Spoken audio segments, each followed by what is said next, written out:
The SpyderPops front fender LED lights were an easy install that I think pretty much anybody can do. The hardest part was getting this little housing off and attaching the wires and stuffing everything back in and putting it back on. But other than that, it was pretty much just making your bike clean and sticking the back side of the tape to the fender.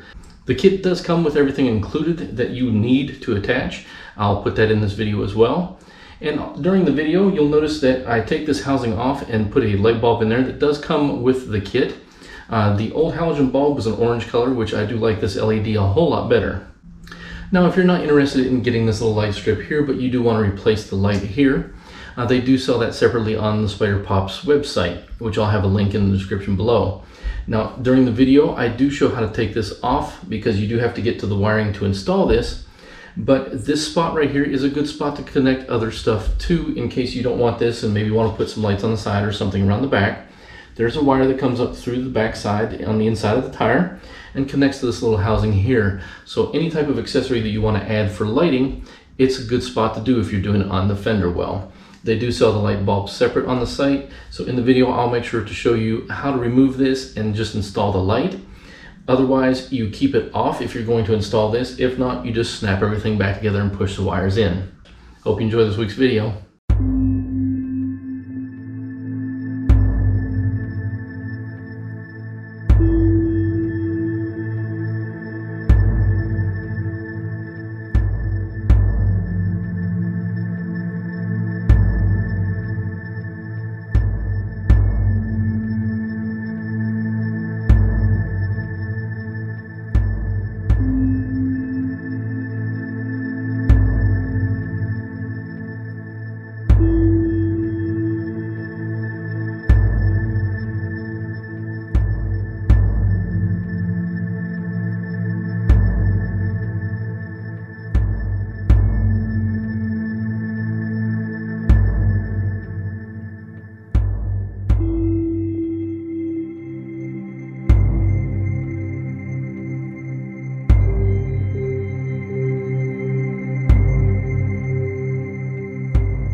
you.